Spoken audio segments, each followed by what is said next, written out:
Hey guys, this is Tyler from myclashraid, and this is the start of a new series. Now, my original goal was to find out which was the most bang for your buck in terms of upgraded troops. There's a ton of videos out there talking about what you should update and which order. That mainly comes down to personal preference. If you always use goblins and hardly ever use giants, you should upgrade your goblins first, regardless of which one is more expensive. Part of what makes Clash of Clans such a great game is that it lets you play the game in so many different ways. So I wanted to help guide players so that they could see the different upgrades, compare them to one another on one chart, and see really what works for them and what they should upgrade personally.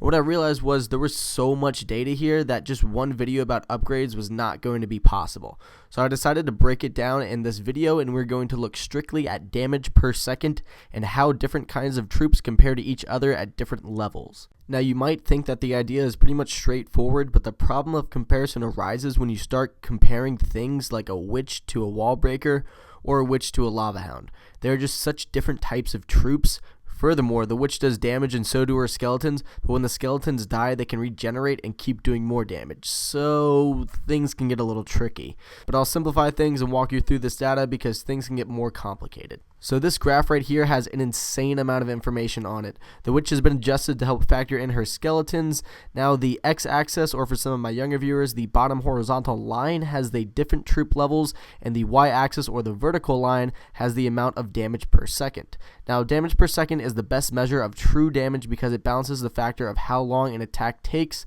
allowing us to compare it fairly from troop to troop. Now, the things that this graph does not take into account is the amount of housing space each troop takes up. Pekka, for instance, take up to 25 housing spaces, whereas a wizard only takes up 4. So really, you could have 6 wizards for 1 Pekka.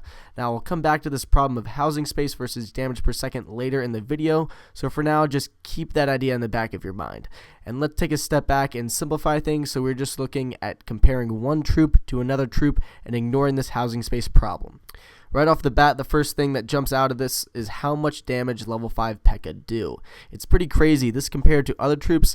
Now, if you want to see a video of these puppies in action, here's a link to a video with 9 level 5 Pekka in action. Now, we're going to work our way down the list, getting to the lower damage per second troops out there.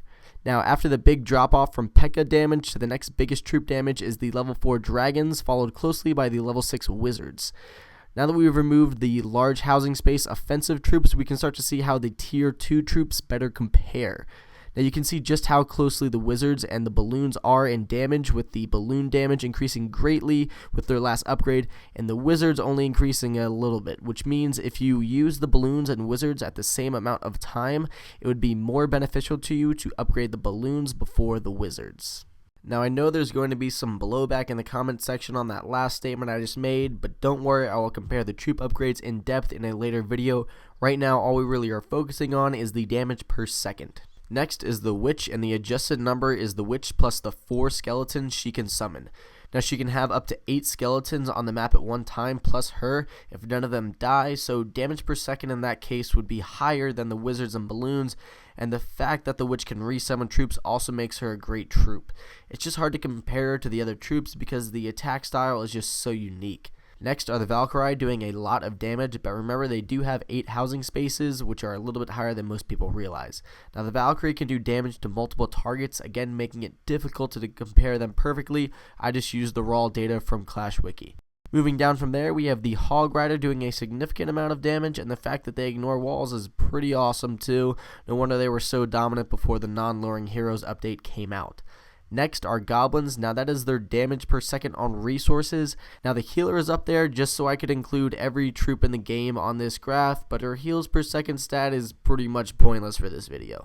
So let's throw it out of there. Also, the wall breaker stat is their damage on buildings. If I put their damage on walls on this chart, they would be above the Pekka in damage. They would be so far outliers. Everything else would be just a flat line at the bottom of the graph pretty much.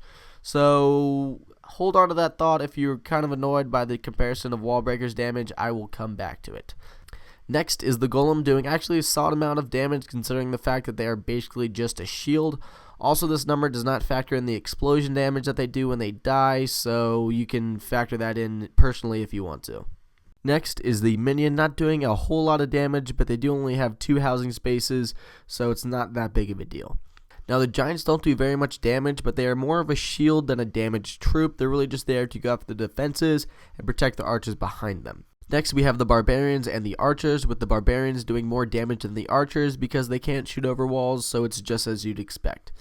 And lastly, we have the Lava Hound, which does pretty much no damage. A maxed out Lava Hound does as much damage as a level 3 Barbarian, which you can get at Town Hall 5.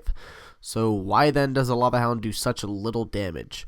Well, first off, this number does not factor in the Lava Pup's damage, so the reason this number is so low is because the Lava Hound is strictly used for an air shield. As you will see in my next video where I compare hit points among the different troops, the Lava Hound will be at the tippy top of that chart. So now that we have this comparison of troops more or less on their raw damage per second, let's look at what I was talking about earlier and compare the troops on the basis of damage per second per housing space. So let's take the level 5 Pekka, which does 380 damage per second, quite a lot, and then divide that by 25, giving us the damage per second per housing space. And let's graph that damage per second per housing space for every troop in the game and see what happens. Now the graph you see may surprise you. It certainly surprised me. The Goblins are at the top of the chart pretty handedly. Now this is still their damage on resources, but it just goes to show you how powerful max Goblins are. The Wizards are next, as you'd expect, but the other real surprise is just how low the Pekka and Dragons are.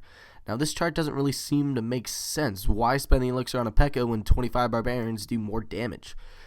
Well, the answer is splash damage. One mortar shot can take out 25 or even more archers, whereas one mortar shot won't even scratch the Pekka's armor.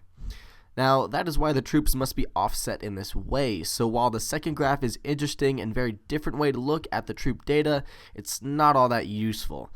Now, this is why this stat is not listed on the Clash Wiki site, because it doesn't really factor in so many different things.